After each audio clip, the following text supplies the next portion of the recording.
Hello, everybody. Welcome. My name is Stephanie with Senior Advocate. We are thrilled to begin a 5-month series called Doc Talk. This is in conjunction with CenterWell Senior Primary Care. We are thrilled to be able to partner with you all. Many of you have heard about CenterWell. Some of you have not because they're new to our area. So I wanted to tell you just a little bit about who they are and what they do. CenterWell is a senior-focused primary care practice. They understand that seniors have specific challenges and their healthcare needs may become unique as they age. They have developed an approach which is senior-focused primary care, which basically means they're providing personalized, high-quality care combined with an excellent patient experience. They have locations in the Hampton Roads area, in Hampton, Newport News, Chesapeake, Norfolk, and Portsmouth. So we are very excited again to be able to partner with you all. I wanted to just say a few quick housekeeping notes for people that are joining us. Some of you are familiar with Zoom, some of you are not. So if you made it this far, you're good to go. When you join, you will automatically be muted and your video will automatically be turned off. That does not mean you cannot participate. What we are asking is if you have questions throughout the presentation or at the very end of the presentation, what you can do is you can either text me, my number, which is 757-645-6364. I'm going to repeat that. 757-645-6364, or you can go to the chat box in Zoom and type in your question there. If you don't know how to find the chat box, I'm going to explain just really quickly to you. If you take your cursor and you go down to the bottom of the page, you're going to see a whole bunch of different icons, starting with mute, stop video, security, participants, and the chat box is next. If you click on that chat box, to the right of your screen, a portion will come up where it tells you who all the participants are, and then there is also an area at the bottom where you can type in your messages. So your messages will actually be seen by everyone. What we will do is we will do our best to answer as many questions as we can. We do plan to, combine questions that are very similar, and we can't guarantee that we can get to every question, but we will do our very, very best.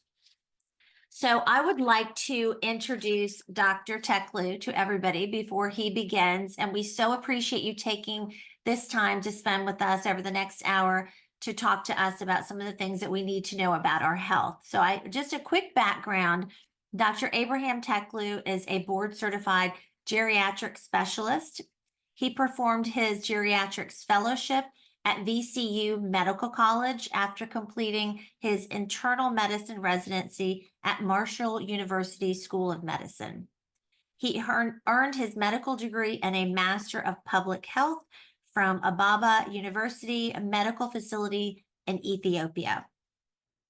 Dr. Teklu has experience with post-acute care, long-term care, and assisted living. He actively volunteers in the community, administering COVID-19 vaccines and conducting testing as part of the Virginia Medical Reserve Corps. In his free time, he enjoys family time, golf, and playing music at home. Maybe we'll get to hear some of his music. We never know. So I want to welcome you, Dr. Teklu. I know that you are here, and if you want to go ahead and share your screen, we can go right into your presentation. And as I said, we will hold all the questions until the end. Thank you, Stephanie, for your presentation and introduction. I'm not going to say much more about myself. Currently, I'm practicing as a senior primary care doctor at CenterWell Midlothian in Richmond. So I'm appreciative and privileged to be the first one to present this educational material to begin this 5-month session. I'm going to be talking about high blood pressure or hypertension. And why do we need to know about hypertension? The Centers for Disease Control, or CDC, estimates that over half of Americans have high blood pressure or hypertension. And about 20% of those people don't even know that they have hypertension. The other major reason is that high blood pressure, when it is uncontrolled, could lead to a lot of problems, health issues. I would start with introducing this picture here that you see. Do you see the cursor moving around on the screen? This is what we call the circulatory system or the cardiovascular system.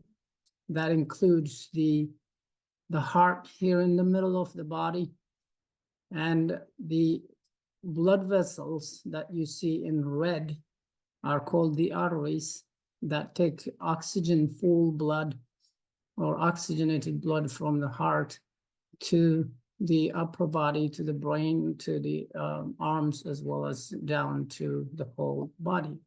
The circulatory system is a circuit, it's a continuous flow circuit. So the oxygenated blood goes through the arteries, it divides here, this is called the aorta, the big artery that takes oxygen-full blood from the heart to the body, from the left side of the heart. It divides up here into the upper extremity blood vessels, comes down, gives branch to the kidneys here, and then divides into two, what are called the iliac arteries, and goes down to the femoral, and the rest of them are named. We don't need to go into them. The blue lines you see are the veins that carry deoxygenated blood, or blood that's been, or the oxygen, the blood that whose oxygen has already been used by the body will return back to the heart through these blue lines. Those are the blood vessels, the veins, and collect from both the upper body and the lower body and come into the right side of the heart to be pumped into the lungs for oxygenation. And then the circle or the circuit continues doing the same. So when we talk about blood vessels and arteries and veins, this is what we're talking about. And damage from blood pressure also could happen in here and to the organs that our body supplies. Let's define what blood pressure means. Blood pressure is the amount of force or pressure that's applied to the inner wall of the arteries, the blood vessels that we talked about that carry oxygen-full blood. The heart beats, and when the heart beats, this stretches. So that pressure that's applied to the inner wall of these arteries is what we mean by blood pressure. There are two numbers that we look at, and they're called the systolic and diastolic blood pressure.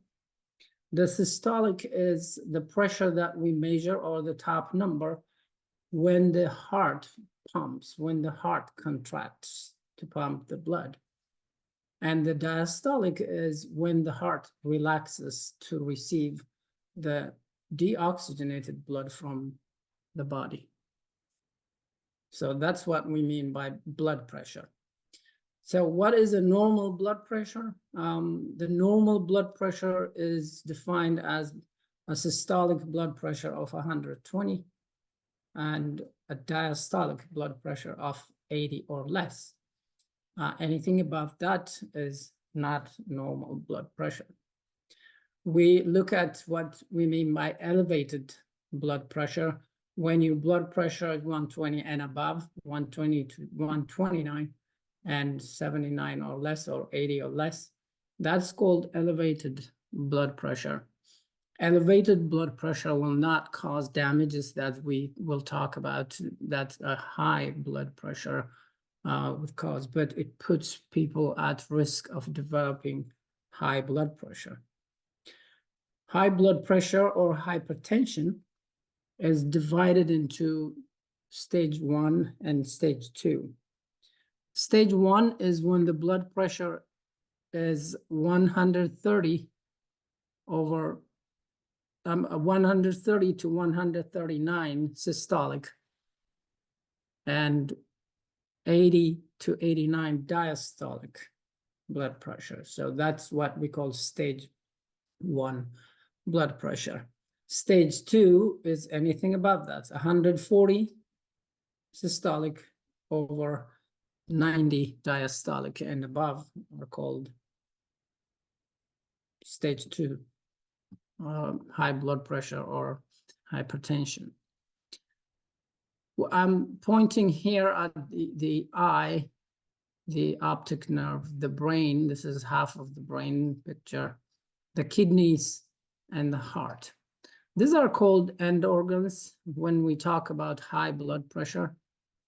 And we look at this high blood pressure urgency, which is defined as a high blood pressure of 180 over 120 and above, but without any damage to these end organs. That is called hypertensive emergency or urgency or high blood pressure urgency. A high blood pressure emergency is when your blood pressure goes above 180 over 120. And there are damages to these organs, to the eyes, to the brain, to the kidneys, or to the heart. It doesn't have to be to all of them. It could just be to one. So that's called high blood pressure emergency. Some people will be diagnosed with that at the beginning of their diagnosis, actually. Do we know what causes high blood pressure? Most of the time it's unknown. That's why you see this question mark here. We don't know why blood pressure goes up, but there are risk factors that we look at. As we age, aging increases our chance of developing high blood pressure. When we look at the human race, Black people, being Black increases your chance of developing high blood pressure. It's not the color of the skin, but lack of resources most of the time, lack of resources for nutritious food, or lack of medical care leads to this kind of increased diagnosis of hypertension in Black people. You cannot choose your family, so our family history plays a big role in our the risk of developing high blood pressure. If a first-degree family, if your parent, one or both parents have high blood pressure, the chance that one or two of the offsprings will have high blood pressure is high. Obesity, being overweight, I'm sure many people have heard this, will increase your chance of developing high blood pressure.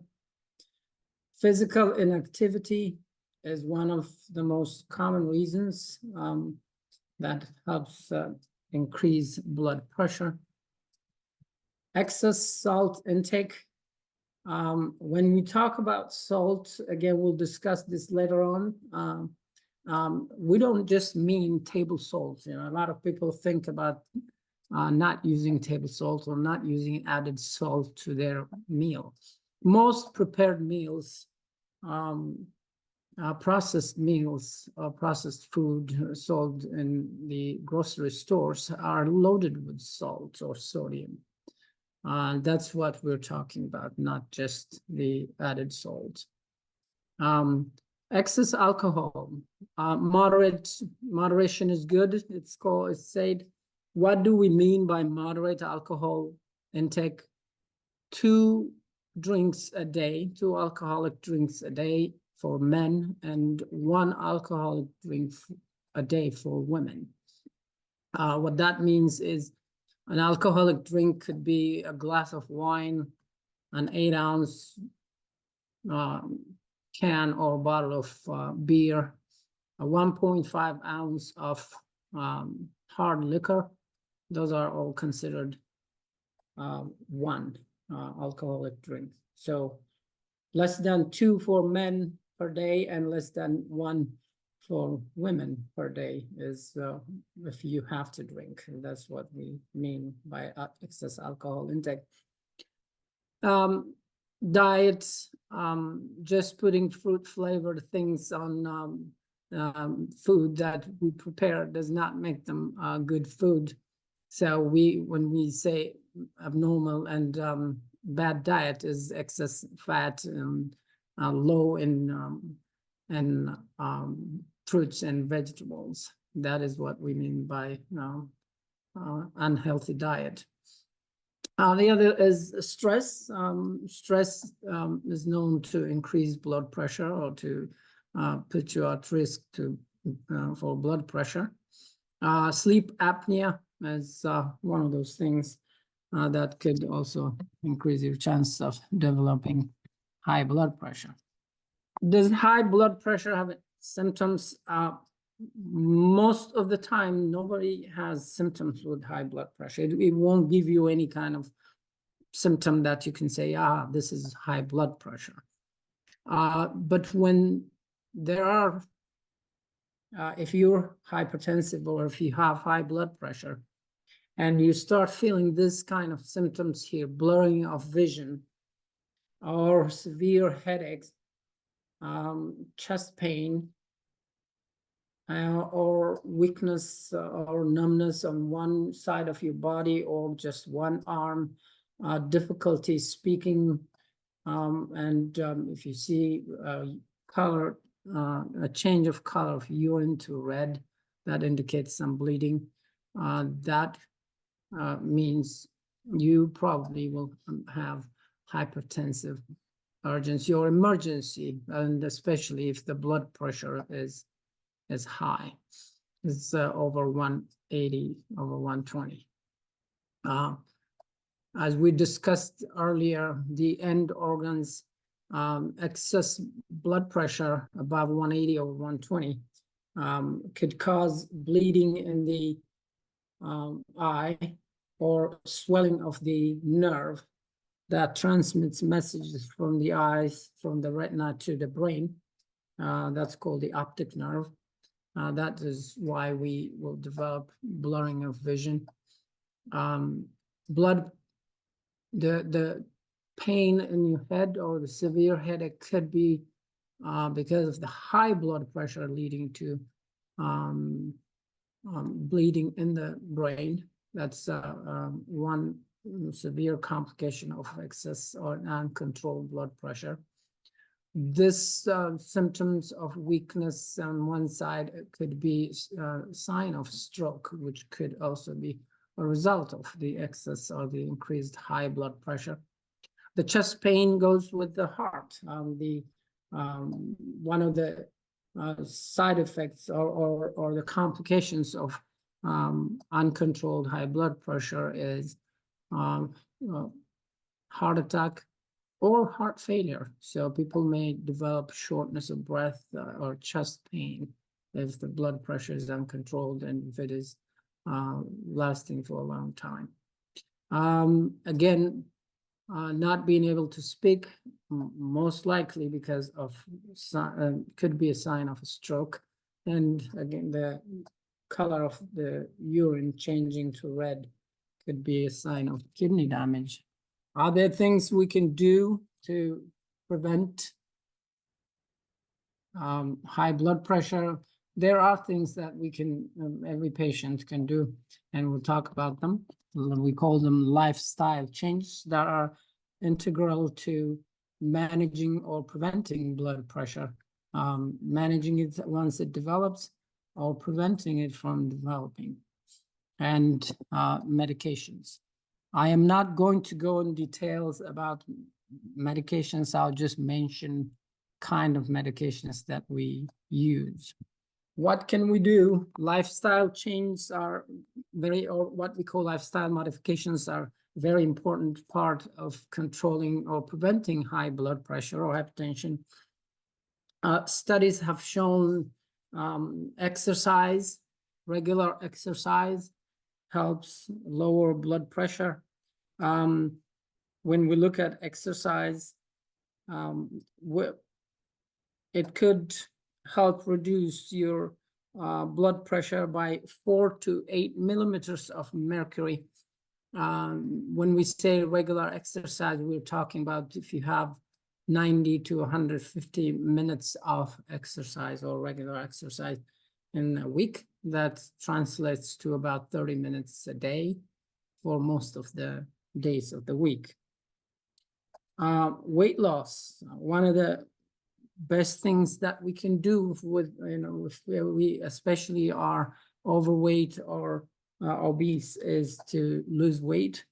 And studies have shown that if you lose about 20 pounds, we can see a blood pressure change or drop by 5 to 10 millimeters of mercury systolic, which is a great number if possible. So if you can keep your body mass index between 18.5 and 25, that is the ideal body mass index. You can expect dropping your blood pressure by 5 to 10 millimeters of mercury. Salt reduction, the ideal recommendation is less than 1.5 grams per day or 1,500 milligrams per day. That includes everything that we eat. That has shown reduction of blood pressure by 5 to 6 millimeters of mercury for anyone who tries that or who be able to achieve that. The lowering or of salt intake in your body can help reduce the blood pressure, can also help reduce the amount of fluid in your body. That helps that reduces the work of the heart. That means the heart doesn't have to work very hard to move that fluid in the body. It could help you decrease the chance of developing ankle edema, and that could be a problem for walking and moving. It could also help reduce the chance of worsening kidney disease, or it will reduce the work of the kidneys, especially if a person has kidney disease. It has a lot of benefits. So lowering salt intake is a very important part of controlling blood pressure. Stopping smoking and reducing alcohol intake also has been shown to reduce, to help with small reduction of blood pressure.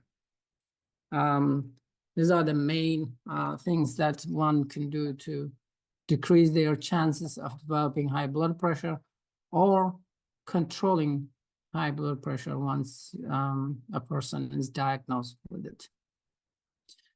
If you were diagnosed with high blood pressure and taking medication, your doctor may ask you to check your home blood pressure.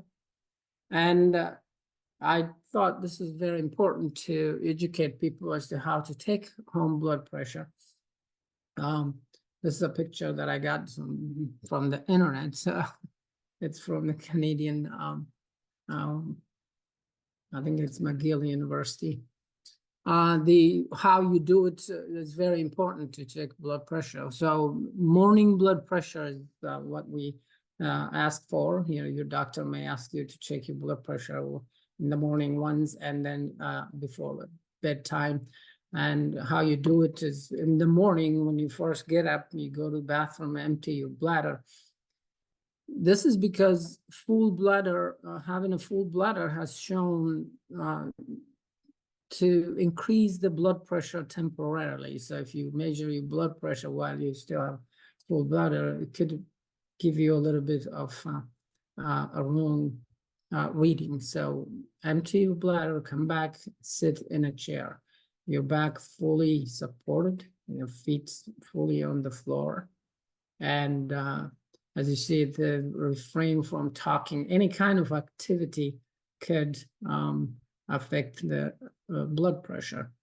Make sure the cuff that you buy or you have fits your arms, and it's much better, and it's recommended to apply the cuff itself on the skin rather than through the shirt or something that you wear. But even us in medical practice sometimes see people checking blood pressure through the sweater and through the jacket, which is inappropriate.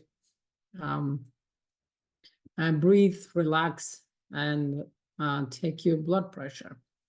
And then it's recommended that you repeat blood pressure in a minute. You just stay there for a minute and repeat it, and keep a record of that. I personally recommend nighttime blood pressure check, especially on patients who take medication, to see if the medications that I am giving them is actually helping them control the blood pressure throughout the day and before they go to bed. If your blood pressure is too high at bedtime before you go to bed, I would love to make sure that that is controlled. That's not gonna lead to complications overnight. So you may be, your doctor may ask you to check your blood pressure twice, but this is the way you should do it all the time. And one of the important reasons we ask people to check blood pressure at home is it's recommended that we use the home blood pressure monitoring instead of the office blood pressure, the one-time blood pressure that we check, to adjust medications. The home blood pressure monitoring will tell us in your own environment how your blood pressure is controlled without much, clinical stress when you come to the doctor's office. So it's very important to do those blood pressure monitoring. If a person has high blood pressure, and if the blood pressure is not controlled by diet and lifestyle modifications, we order medications, and there are multiple medications. I'm not going to details about them, but these are the kind of medications that are ordered. Diuretics, or sometimes cold water pills, are integral part of blood pressure monitoring or treatment. There are the next one or group is called calcium channel blockers. All of them work in different places and different ways to help control blood pressure. We have angiotensin converting enzyme inhibitors or angiotensin receptor blockers. You might medications ending with real, lisinopril, captopril, and those kind of things. The diuretics include HCTZ or hydrochlorothiazide, chlorthalidone, or other names. The calcium channel blockers, the most commonly used as amlodipine. You also may have heard diltiazem and others too. The angiotensin receptor blockers or ARBs, losartan, valsartan, those kind of medications. Beta blockers are also part of blood pressure medication. They're not part of the initial medications that we start, but they are helpful in certain situations.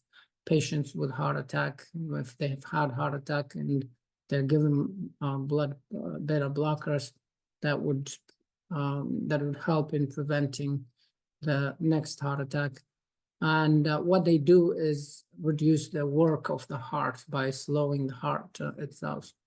There are alpha blockers sometimes used. These are like medications called doxazosin and terazosin, and those kind of medications could also be used. The clonidine, some people are put when most blood pressures don't work as an addition, or sometimes we use clonidine to lower blood pressure immediately in a clinic situation. When you go to your doctor's office and they check your blood pressure and it is very high, they would give you 0.1 milligram of clonidine and repeat your blood pressure within 45 minutes to 1 hour. And we use that, but sometimes it could be used as a daily medication too.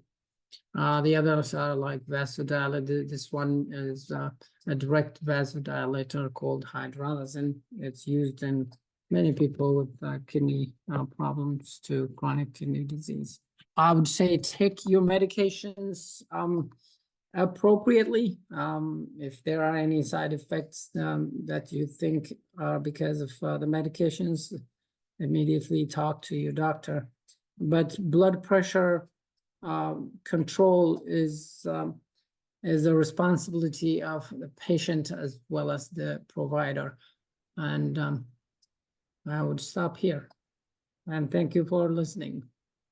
That was excellent, Dr. Teklu. We had some questions come in, but you were very thorough in answering them. We did have a few. Let me just see. One person wrote in, has the COVID-19 had any effect on high blood pressure? Has it increased numbers of people with high blood pressure? I have no knowledge of that, and I haven't read anything. I went on many sites to check for information, but I haven't seen anywhere that says because of COVID, people developed blood pressure.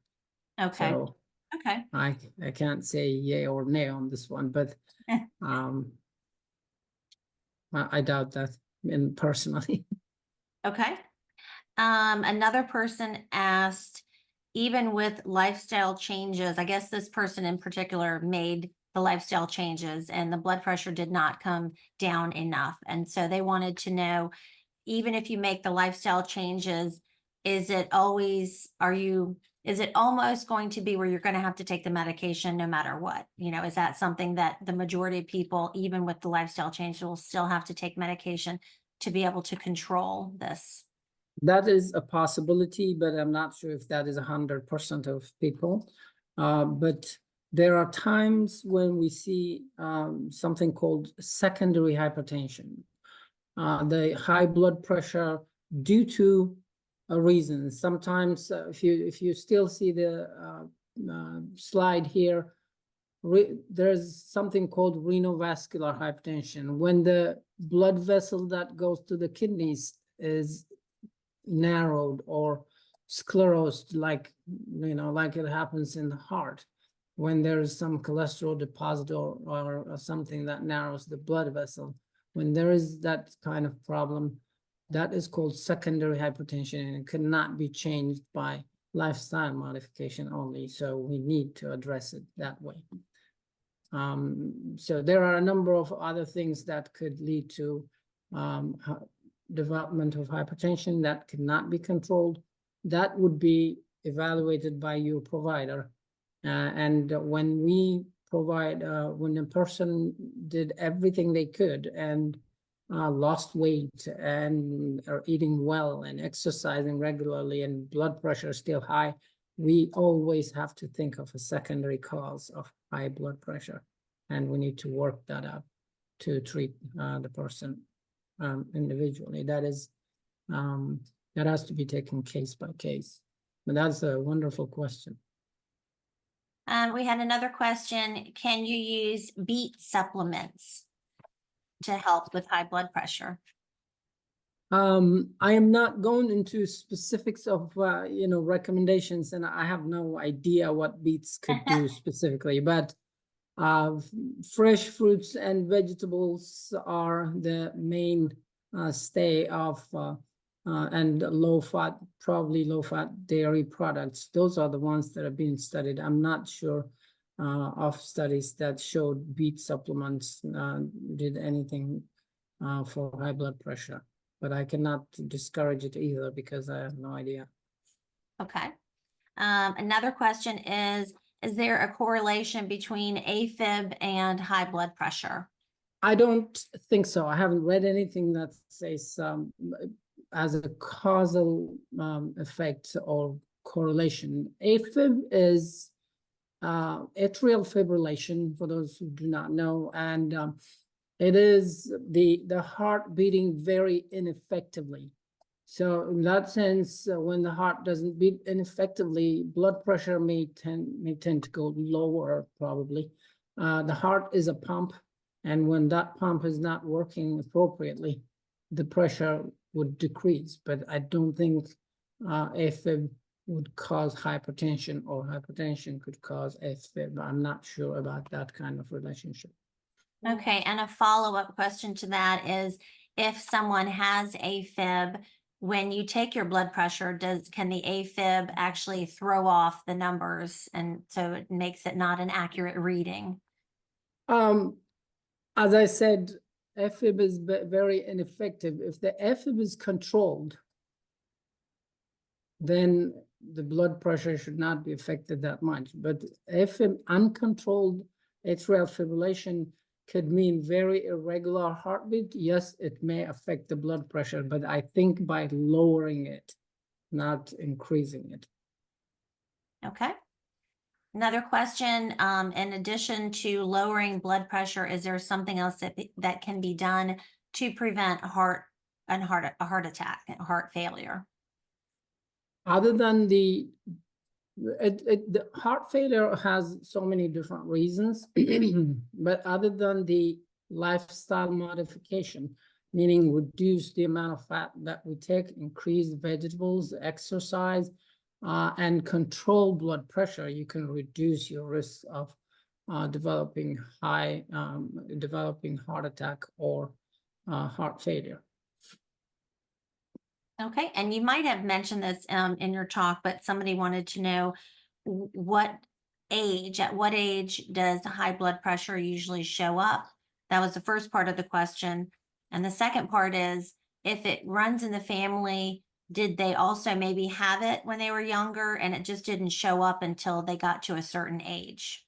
I would answer the second question. It is possible that people would have high blood pressure at young age. So there were studies that have shown that looking at blood pressure prevalence between 18 to 39, 18 to 40, there was about 25% of people could have high blood pressure in that age group.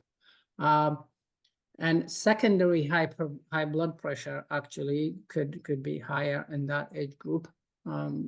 As we age, if you have a family history of hypertension, yeah, it's a possibility that you may have had high blood pressure during the childhood and during your young ages. But you would have known if people have been gone to their pediatricians. I'm thinking most of the time blood pressure is checked, and they would have been told that they had elevated blood pressure.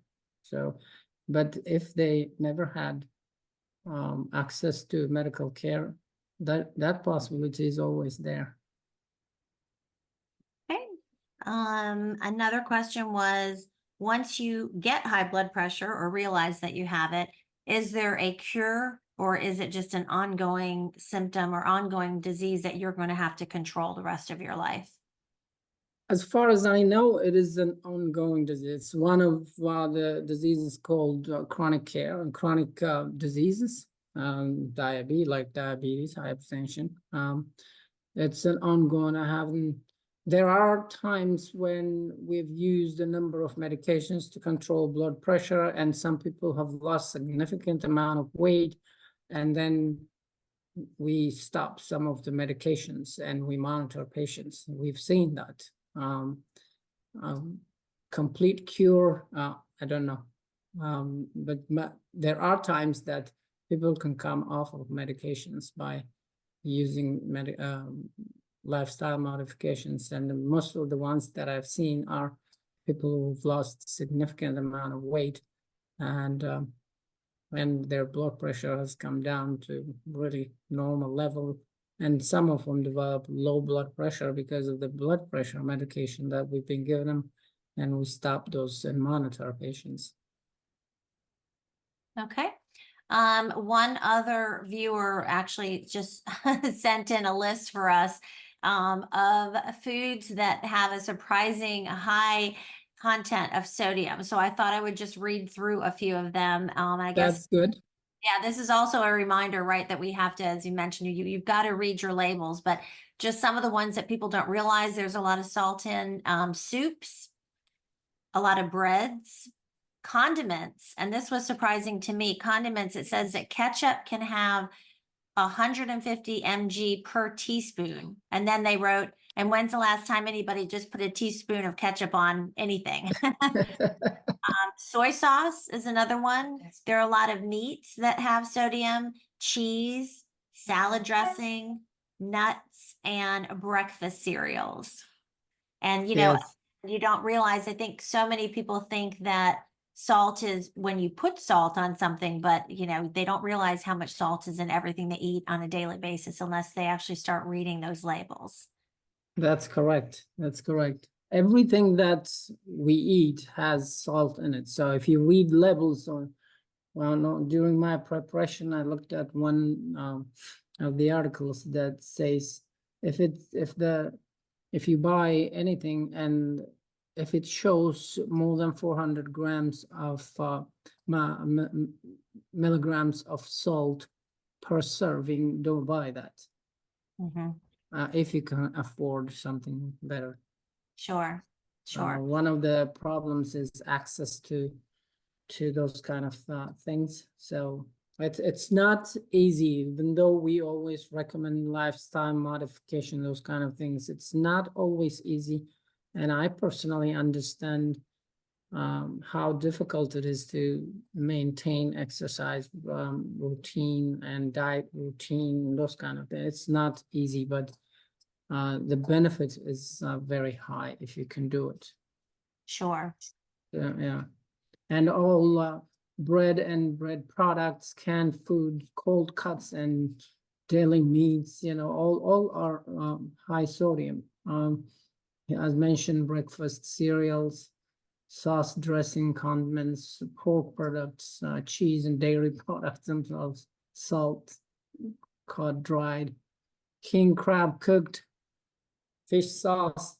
So there are a long list of things that we see where the salt content is very high, and that's the way they preserve food with using sodium chlorides. Right. One other question, looks like we have one more. Somebody recently had a pacemaker put in. Would that affect their blood pressure? Would it give them, have lower blood pressure or higher blood pressure, or would it affect it good or, either on a good way or a bad way? I do not think so. The pacemaker just does pace the heartbeat. So I don't think it has any effect on the blood pressure itself. All right, excellent. Well, again, thank you so much, Dr. Teklu, for spending this time with us. I wanted to let everybody know again, at CenterWell Senior Primary Care, they have locations throughout Virginia and other states.